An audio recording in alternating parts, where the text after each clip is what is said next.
since this isn't a meeting, I don't think I have to let anybody in. Oh, okay. I wonder if they have to use the passcode though, the password. Oh, I see people coming. Hey everyone who's joining right now. We're going to start in a couple minutes. Just enjoy listening to, I think this is Brad Melvin, maybe?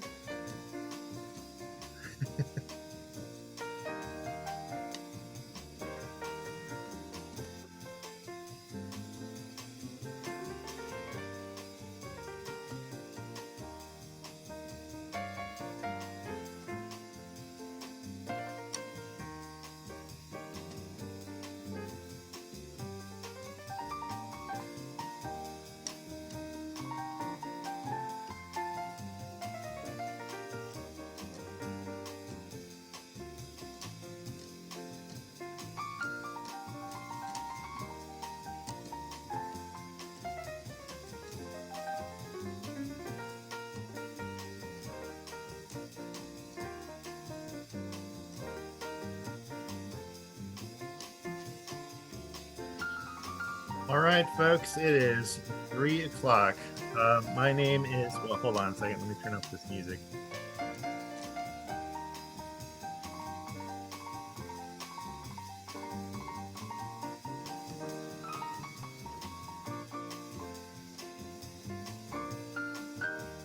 All right, there we go.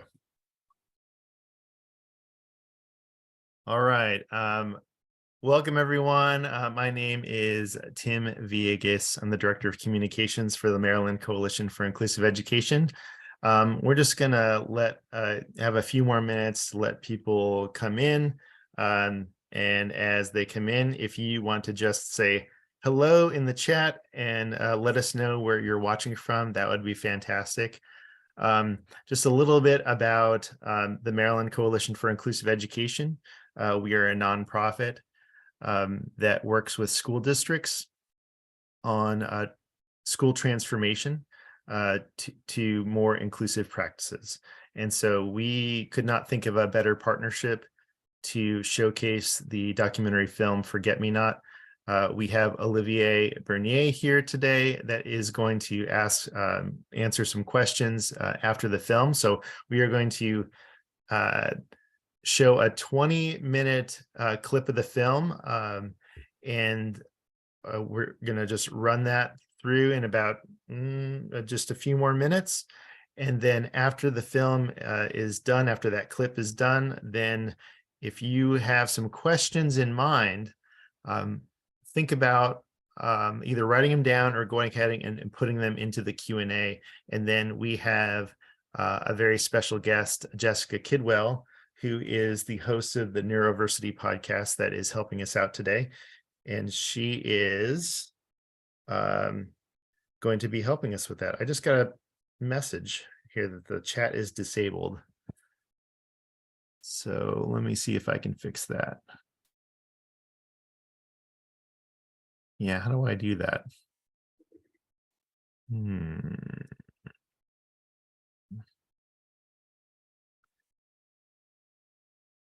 Captions. Okay, well, then if you do have questions or if you want to say something, go ahead and put something in the Q&A for now. And then maybe when we are watching the film, I can figure that out. Oh, yes. So introducing. So I wanted to introduce Jessica Kidwell, who is the host of Neuroversity. She's going to help us out with Q&A. And I want to introduce Olivier Bernier, who is our filmmaker. So thanks again for everyone who is here attending. Maybe just a couple more minutes. I'm going to say hello to some of our friends. We have, I see Barb Gruber, hello. Got Beth, Betsy, hello. How are you doing? Kelly, thank you so much for being here. Hey, Nolan.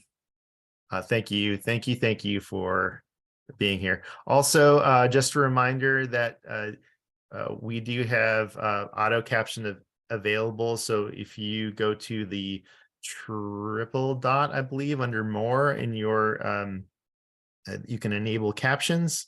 And if you have any issues with that, please let me know. You can put something in the Q&A, or you can email me directly. All right. Okay, so here we're going to do, I think we have enough people here. I'm going to stop sharing for a second. Olivier, did you want to set up our clip or say hello to our friends? Sure. Thanks everyone for joining. Really excited to be able to share a clip from our film Forget Me Not. I believe the clip that we selected is one right at the beginning of our journey to get our son Emilio, who at the time was 2 years old and born with Down syndrome, to try to get him included in the education system. So the film, I think by the end of the clip, we're learning what some of the challenges will be by meeting other families that have gone through the same thing. So I hope you enjoy the clip. And if you do, check out the film. You can go to forgetmenotdocumentary.com for the streaming links for the full feature. All right, thank you. All right, let's we practiced this in rehearsal. Let's hope that it works.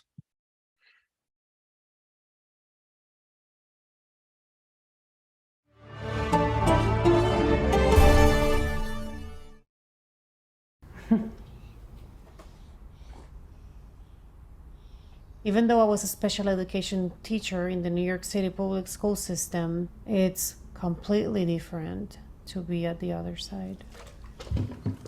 B. That's the letter B, honey bunny. As a mom, I'm afraid that I'm afraid of making the wrong choices. Are you gonna swim? I'm very confused. Z, yes.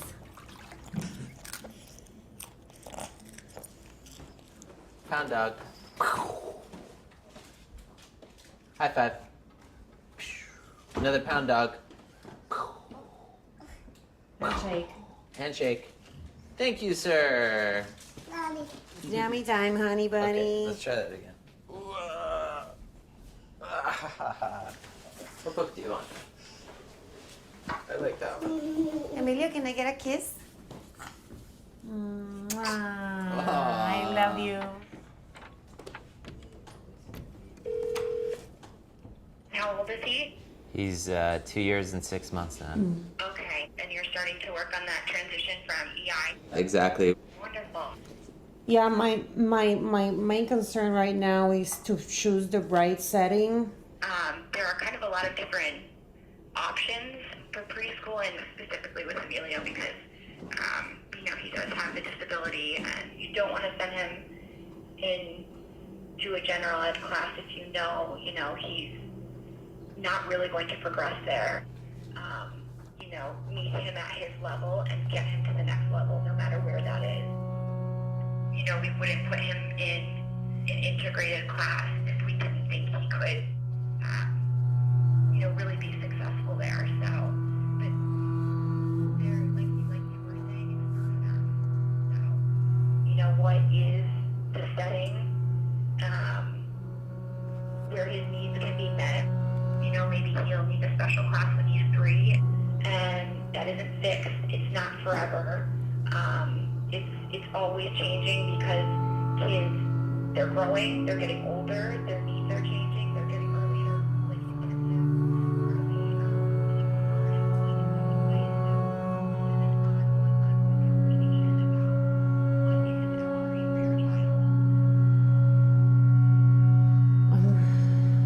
I'm on the fence. What I heard is that if he gets recommended for a smaller class, that we should think about it. But I mean, it's clear that like if you ask someone to reach beyond what they're capable of, they'll accomplish those things, Right. You want to see Dad for the weekend?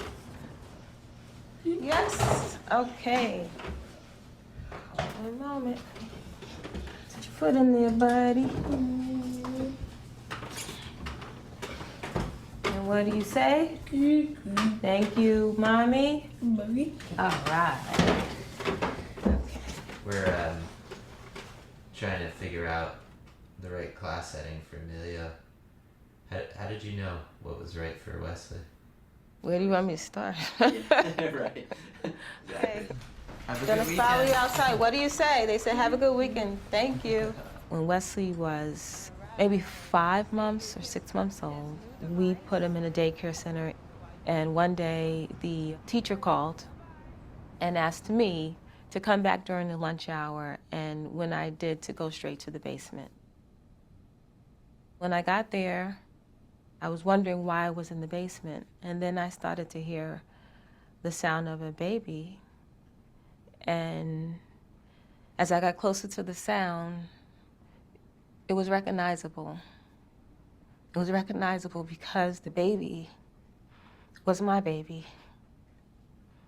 And I learned that every day that I dropped him off to daycare, a beautiful daycare center in a great Manhattan community, that they would take him out of that classroom, presumably because he was different, and put him in the basement. And at that moment, I learned that my child needed to be included like every other child, because I didn't know he was different, but the world knew he was different. And I knew that I needed to live in a world that it would allow him to have the same opportunities as any other child.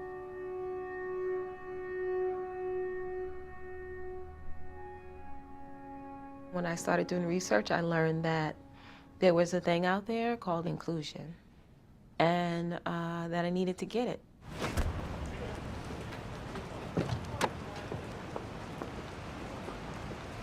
You go in the restaurant, I'll meet you inside. Go ahead. A is for apple, apple. B is for C is for cat, cat. I went and I visited the various schools, and we enrolled Wesley into PS8. Every activity that classmates did, Wesley did. And then at the end of the 3rd grade, we learned that the principal was retiring. Someone else would become principal. Eventually, they did evaluations on Wesley without our knowledge or consent. And they recommended that he be removed from general education.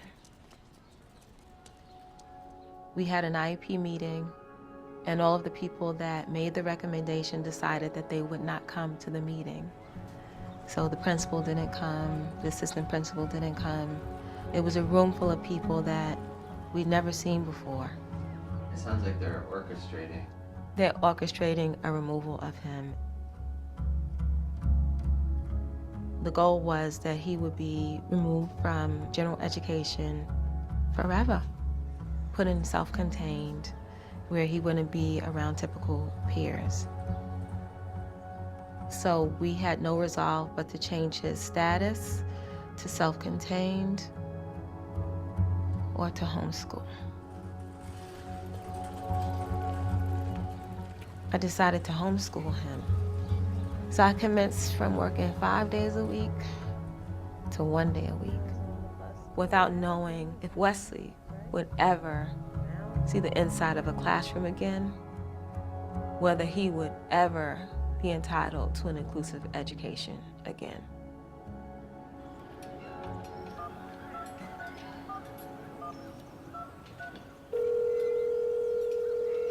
Good morning, can I help you? Hi, I need to make a referral, but before I decide if this is the right agency, I have a few questions for you. Sure. Please wait while we transfer your call. It's just now you're going from one age range to another. So early intervention is birth to 3, and it's through the Department of Health, and 3 to 5 through the Committee on Preschool Special Ed. When you come to the meeting with the Board of Ed, then the Board of Ed will determine the services or the school setting that the child needs. Okay. The only problem with our agency right now, we don't have any availability until February. I guess I will try calling a different agency. Okay. Please wait while we transfer your call. I have one more question. My husband and I are working on a documentary, Key you entered is invalid. like a little bit of a help for other parents that are going through the same process. Early childhood. The key you entered is invalid. Do you think that we could film the evaluations? I don't think so, because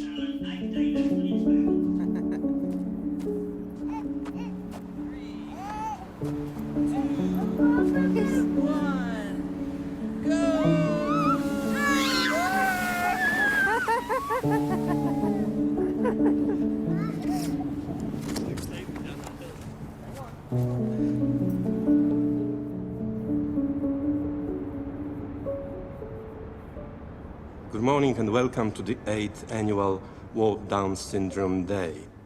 In 1985, the average life expectancy of someone with Down syndrome was just 25 years. Less than 30 years later, this is 61. Today, we will focus on advancing the quality and substance of those lives through education. So firstly, I'd like to introduce Thomas Hehir from Harvard University Graduate School of Education. He will be speaking on inclusive education and international research summary. Thank you, Thomas. Thank you for having me here today. We organized this study around the questions that people often have when you're talking about inclusive education. Number one, does it benefit or does it hurt non-disabled kids who are educated in inclusive environments? And number two, does it benefit students with disabilities? 50 years ago, my son would have probably been put in an institution at birth. What were the exposés and what impact did they have? The most noteworthy expose of the institutions was done at Willowbrook in Staten Island. And that was done by Geraldo Rivera, I think his greatest contribution to journalism. We toured building number 6. The doctor had warned me that it would be bad. It was horrible. He went in and brought guys like you have here.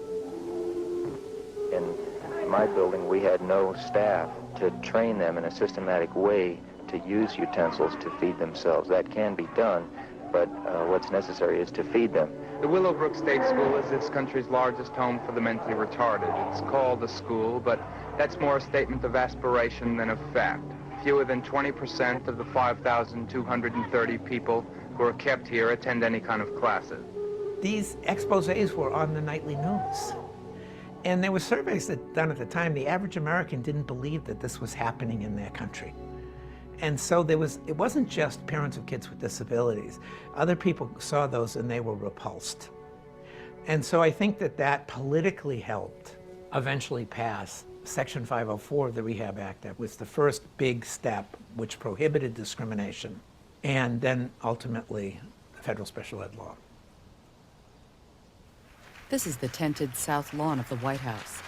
Yesterday, President Clinton signed the Individuals with Disabilities Education Act. President Clinton embraced many of the goals of the disability community, and so I was very happy to go to work for him as the director of the Office of Special Ed Programs. My boss, Judy Heumann, she had polio and was excluded from the New York City public schools when she was a child. Disabled people were segregated, hidden away, and ignored.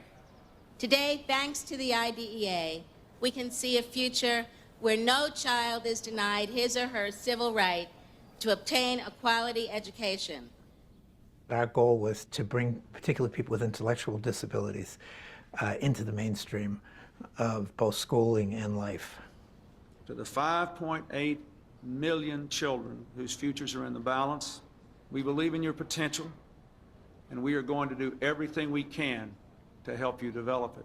Even though the law is very, very strong on promoting kids being educated in integrated environments, particularly kids with intellectual disabilities, the vast majority of those kids are still segregated in the United States in special classes. And to me, that's a huge failure.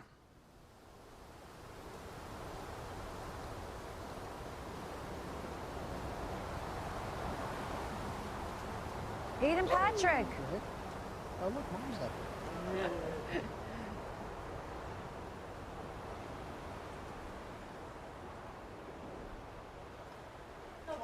You can bring your iPad if you'd like. Hi. Hi, what's up? Aiden? Say hi, Tommy. What's up? Hey. Hey, Tommy. Oh, yeah, he's warming up. What are you working on right now? I work on tap. Oh, cool. Do you like typing? Yeah. Would you like to do the next one? Okay. Aiden's my oldest. He's 16 now. He gets his instruction at home. So that's unfortunately where Aiden is now. Transitioning to elementary school was certainly a challenge. Our particular elementary school had never dealt with a child who had Down syndrome. To their credit, however, they agreed. There was some bumps along the way, but ultimately we got him through and he became the first graduate with Down syndrome. And then he went to middle school. Well, no, that's where the problem arose.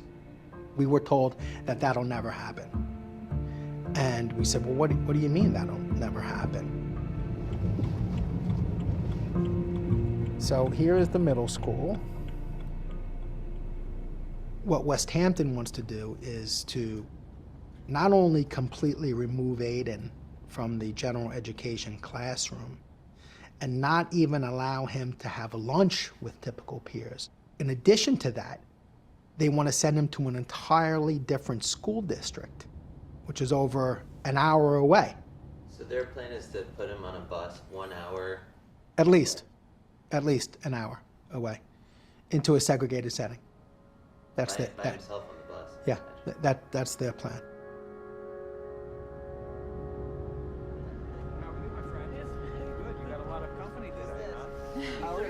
The child develops relationships when they're in the community, and they can later leverage those relationships when they're out of school because there's a familiarity.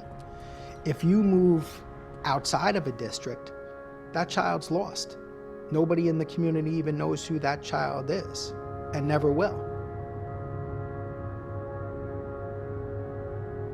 When West Hampton refused to enroll Aiden, we brought a federal court action. It's bringing back bad memories. We found out that West Hampton Beach had never provided for the post-elementary education of an alternately assessed child in its entire history. Every child is entitled to have their education in the least restrictive environment. Basically, you start with the environment that the typical child is being educated in. So a general education setting with the use of supplementary aids. But why wouldn't you want Aiden to be in a segregated setting, what's known as a special class, with no typical children? There was less students in the class, with teacher-to-student ratios more intensive, 611, 811, 1211. It would seem that that's something you would want to do. But there's no study that supports placing them in a segregated setting is actually good for the child.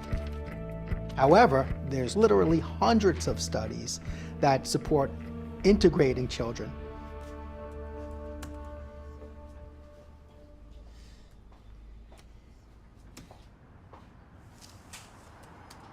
You want to write on that? Ow. Ow. Ow. Ee.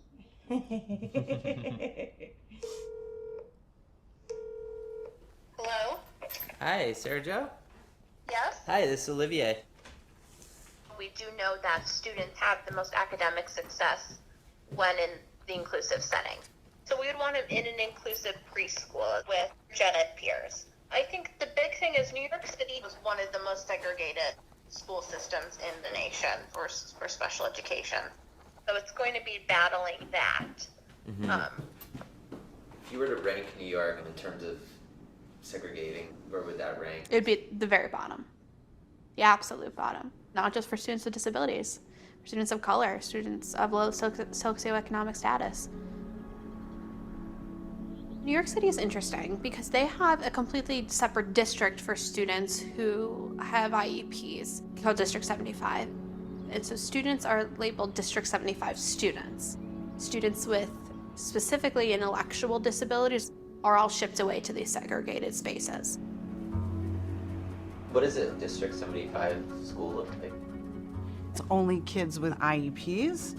The majority of District 75 programs are located in buildings with other schools. It is typical for kids who attend District 75 in co-located buildings to have to use separate doors than all the other students in the school. It is common not having lunch with non-disabled students, gym. It includes not having music class. It includes not being out on the playground. There's no signs of District 75 programs in most buildings. There's no signs of kids that they're even around. There are these antiquated, really deep-rooted beliefs that are born out of the institutional era that these people need to be separate from us because they are different. I try to put my mindset in the doctors and nurses who work there, and I think they genuinely were trying to help these people, but were misguided, and I think that's where we're at today. It seems that the folks who are forgotten about in these larger conversations of progress and equity are those with intellectual disabilities. It should not be okay that almost 60,000 students in New York City are in segregated settings. It still feels very much to me disabled students are invisible. Use the side door. We would never say that to another minority group. Why is it okay to say it to people with developmental disabilities or their families? I don't know. If you changed the group membership to a different racial group, religious group, gender, and the same practice was done, people would be very upset. Inclusion early on almost guarantees inclusion later on, but segregation early on almost guarantees segregation in the rest of life.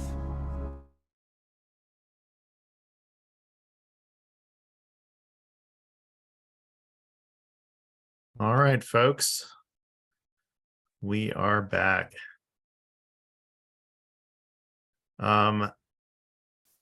So thank you, Jessica, for the reminder. If you have any questions, you can go ahead and put it in the chat, or you can also put it into the Q&A section. We finally got the chat going, so woo!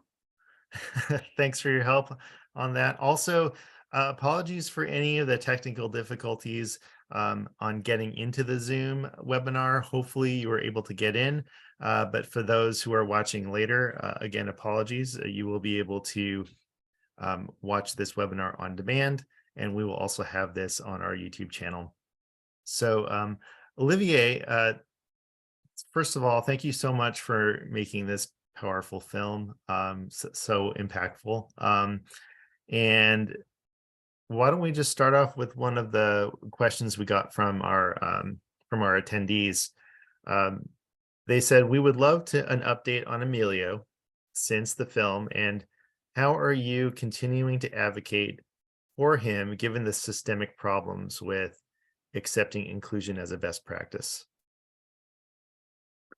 Yeah, well, advocating is going to be a lifelong journey for us. So I think it's something we're going to continue to do for the rest of our lives. But more importantly, I hope that we can get Emilio to advocate for himself. So we're hoping that we can lead by example and that one day he'll be able to take the reins.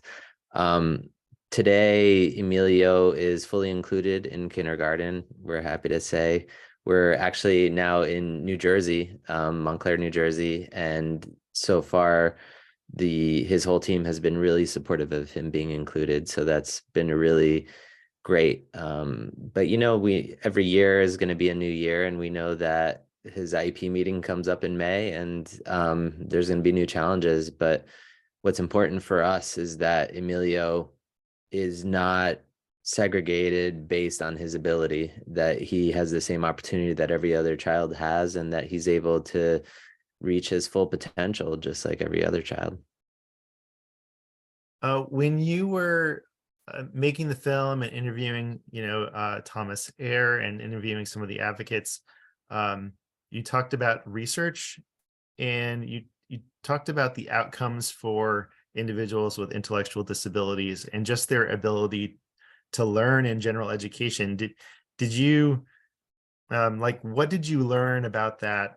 Like, is it possible for students with intellectual disabilities to learn and thrive, and with grade level content?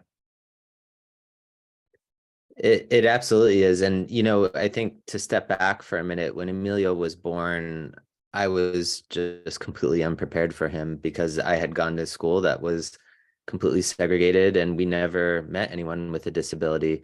So I really didn't know myself how someone with a disability could learn in the same class.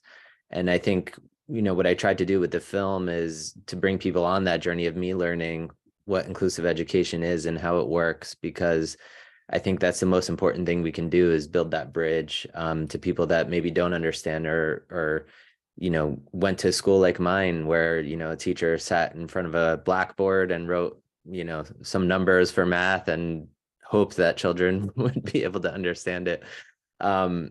Yes, a child with a disability can absolutely learn alongside all children of all different abilities.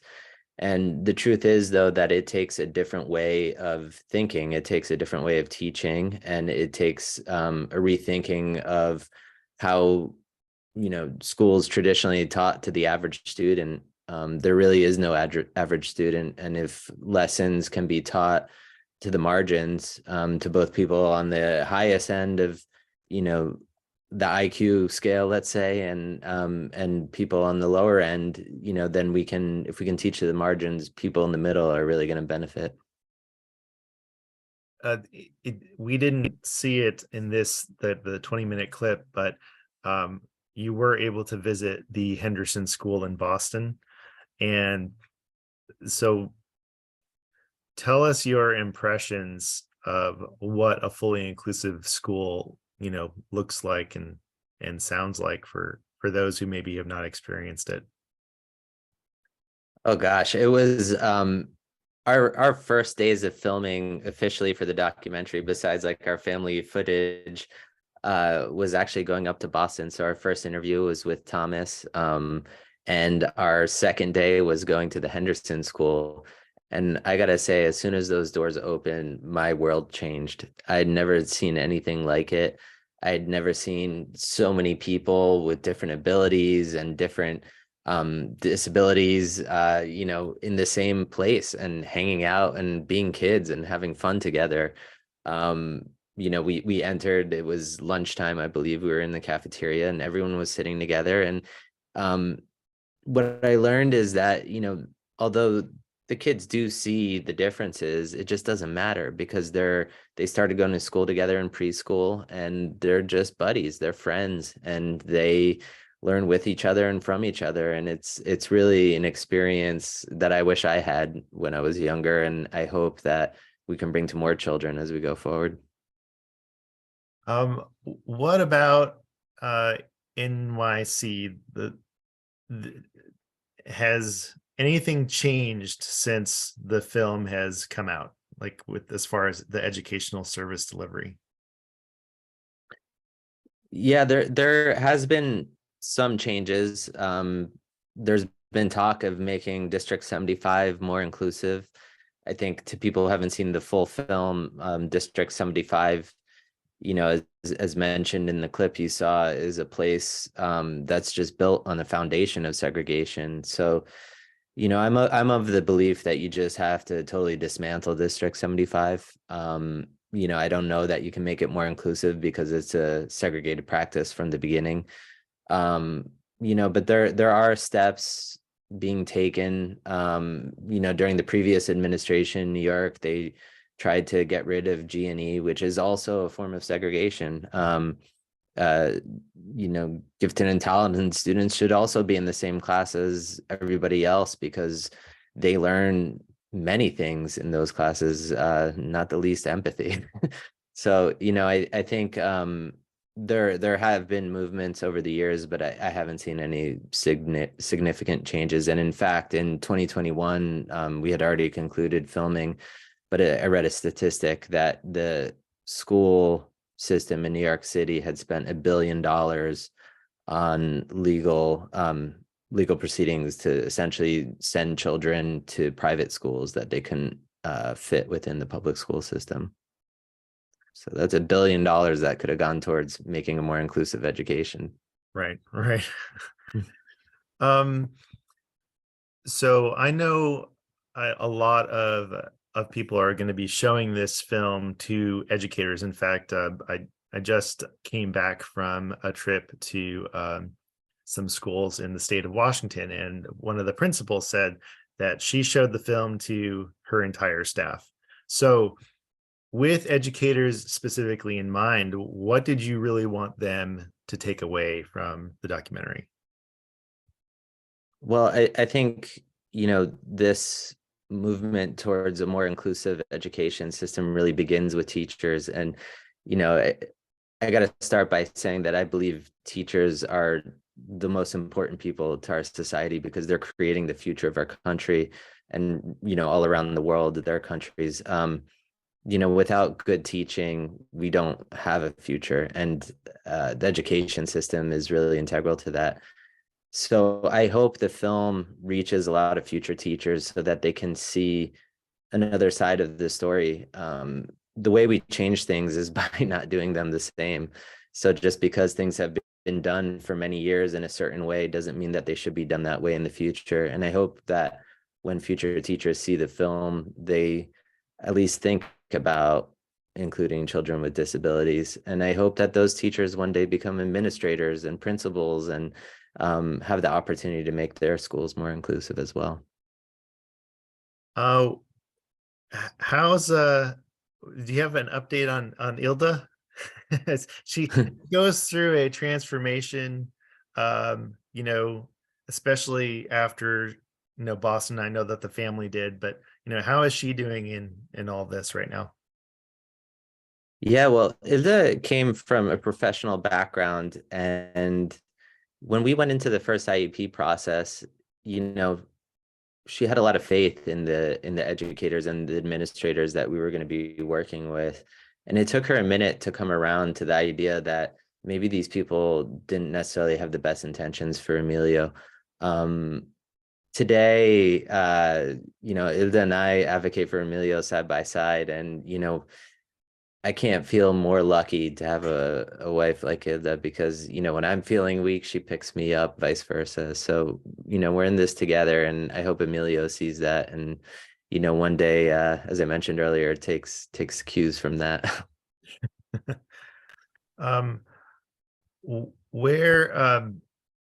What's kind of next for Forget Me Not? I know that right now the film is streaming on Tubi, so everyone can after this webinar, go on Tubi, and I know that's for free. Are you going to be doing any more in-person screenings, or kind of what's the future with that? Yeah, we've been getting a lot of requests for community screenings, and that's a really important thing for us because, when we set out to make the film, we didn't make it for us, we made it for all the children like Emilio. And, we really believe that by putting our most vulnerable moments on camera, people would, one, see a good film, but also be inspired to maybe do the same and share their stories. So I think that at the very least, I hope that people continue to share the film amongst each other, because I really feel that the power of storytelling can help change the narrative around inclusive education. So we have community screenings. We hope that more universities, buy the educational license for the film so they can share it to their classes. And also, in addition to Tubi, it's currently on Amazon and it's for rental, and it's also on Vimeo for rental. And I just learned that very soon it's going to be on iTunes and Vudu and a couple other services. And then, we continue to do screenings at universities and various events. So, you can always follow us on Facebook and Instagram and, check out what's next. Or you could just buy the film too, Right. for multiple watchings. All right, so make sure if you have any questions or comments, go ahead and put it in the chat or in the Q&A. We're just going to keep going with some additional questions. So again, in the film, and so I have the benefit of watching the film, so I'm going to reference a few things that we didn't see in the clips, but everyone can go ahead and watch it later in their preferred streaming platform. But the footage that you have at the beginning of the film is of Emilio's birth, and so I'm sure that you weren't thinking about making a documentary, when you were filming, like when the doctor shares that Emilio has some signs of Down syndrome, or so walk us through that process, because you do have that footage. Yeah, well, like any other father, I filmed this pregnancy. It was our first child on the way. Maybe like a father on steroids or something, because I'm also a filmmaker, so I just always had a camera in my hand. Some people think that I started filming the documentary before Emilio was born. That's just because I get to have fancy cameras in my hand all the time. But the moment that Emilio was born, I actually did not know I was recording. I had put the camera down. There was a lot of commotion in the room. A lot of NICU doctors had come in just because of complications during the birthing process. And I thought I had stopped recording. And the doctor came up to us and delivered the news about 10 minutes after Emilio was born that he showed 5 markers of Down syndrome. And that's the very moment that that Hilda and I learned that Emilio had Down syndrome. And, a few minutes later, I looked down at the camera and I saw the red light blinking that I had been recording. And it took about a year to look at that footage, just to see if I had it. And then it took me another year after that to actually watch it, because that was a very difficult moment for us. And in large part, just because at that moment it was doom and gloom, because I did not know what Down syndrome meant for Emilio. I had no idea. And that's, I think, in large part just because I hadn't been exposed to people with Down syndrome. What would have been helpful in that moment? Like if you were giving advice to doctors or health professionals on explaining what Down syndrome is, like how would you have wanted to be told? That's a great question. And, in some ways, I don't know that there's any great way to receive that news, being the person that I was then, because I just did not fully understand what Down syndrome was. But I would say that, the doctor apologizing for Emilio having Down syndrome was kind of a maybe not the best delivery at the moment, but I can put myself in the shoes of the doctor, maybe not having encountered that situation before and being inexperienced in it. But, so I certainly don't fault the doctor, but I do wish that, I guess that very night, so the doctor put a level of uncertainty in our heads about Emilio having Down syndrome. And we spent a day kind of like wondering, does he really have Down syndrome? And it wasn't until about 9:00 at night that the head geneticist of NYU hospital came to us. And he had been in a conference all day, and he came after the conference because someone had asked him to come and speak with us. And he told us that pretty immediately that Emilio had Down syndrome. And that put us at ease immediately, because it was like, okay, we don't have to guess anymore. He has Down syndrome, and this is what it is. But he also said something that resonates with me today. And he said that, you know, he was talking about himself, and when he was born, his parents didn't know if he would end up on the incarcerated or if he would be the head geneticist of NYU. And the truth is that we never know what challenges our children are going to face, and that Emilio has his set of challenges, but he's just another kid. And he told us to love him and treat him like every other child we would have had. So that was the best advice. So it was quite a tumultuous 24 hours, but it turned around quickly. All right. Any other questions as we are close to wrapping up here?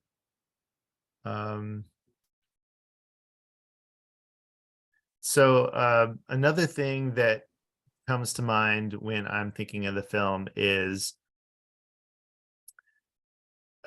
when the district representatives are explaining IQ and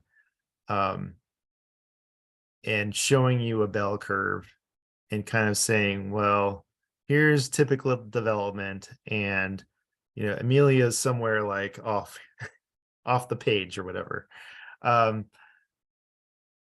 So I'm kind of relating this back to, you know, the doctor tells you that Emilio has Down syndrome, and you're like, I'm not sure what that means, right? But the same thing happens in our schools, and the professionals are trying to explain to parents, you know, the prognosis for learning for your child. So walk me through, as you were trying to initially get Emilio included, like what did you run up against, and were the expectations just really low? Were they trying to set the bar really low for like what you were expecting to get out of school? I would say absolutely. I mean, what we were up against, it felt like a brick wall. You know, we walked in there thinking we were going to have a collaborative discussion about what Emilio's future could look like and how we can best achieve that. And what we realized really quickly was that his IEP had already been written. His goals had already been set without them having ever met Emilio. You know, Emilio went through a battery of tests and, you know, where he spends half an hour stacking blocks or doing, you know, whatever they do at 2.5 years old. And that's not a great way to evaluate a whole child. Maybe that tells them how well they are at stacking blocks, but it doesn't really tell you what that child can achieve in life, you know. And I think that in New York City, especially, it's almost impossible to get out of a segregated setting once you're put in that segregated setting. So to me, they were writing Emilio's future in that moment. And, you know, as you can see in the film, we weren't having it. So, you know, we learned pretty quickly that just the power of advocacy, and that we would have to step up and become Emilio's fiercest advocates. But we really did that with the help of Sara Jo, who's been by our side since Emilio's been going to school.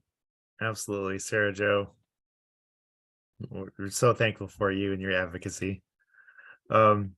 So, you know, ultimately you ended up moving.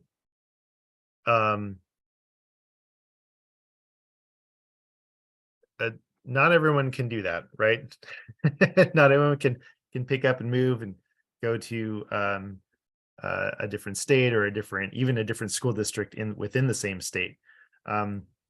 So do you have any advice for families who are kind of stuck and have to make a choice on whether to continue to fight and advocate, you know, where they are, or maybe just are resigned to like, well, this is just the way our life is going to be? Yeah, well, when we decided to move, it wasn't purely just because of the New York City public school system. We actually had a second child, Camilla, and we needed more space, and I think we were just looking for different place to live other than Brooklyn. That said, when I first made the film and we were still living in Brooklyn, people asked me like, well, why don't you just go to Boston? And the question seemed crazy to me. Like, why would I leave New York to go to Boston? Nothing against Boston, but like, why would I have to leave where I live in order to go to a different public school? Like, this should be available somewhere in New York City. There's 1 million kids in the school system here.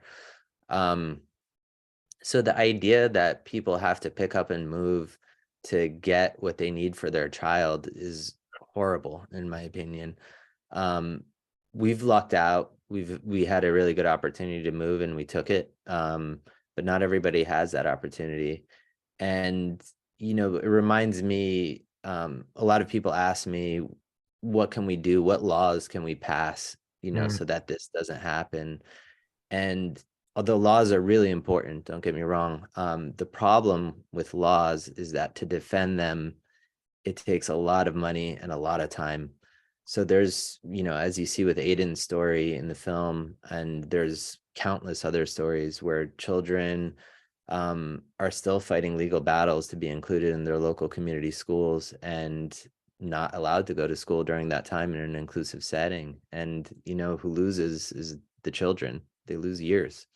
Aiden is still not in an inclusive setting, and it's been, I want to say 7 years now.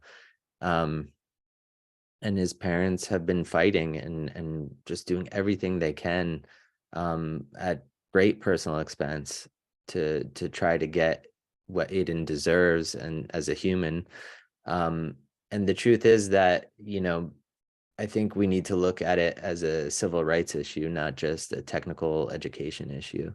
If we realize that people with disabilities are like everybody else and they deserve the same rights as everybody else, then I think we change the narrative around the conversation. So, laws are important, but it's not the only thing. And, lastly, to, I guess, finally answer your question,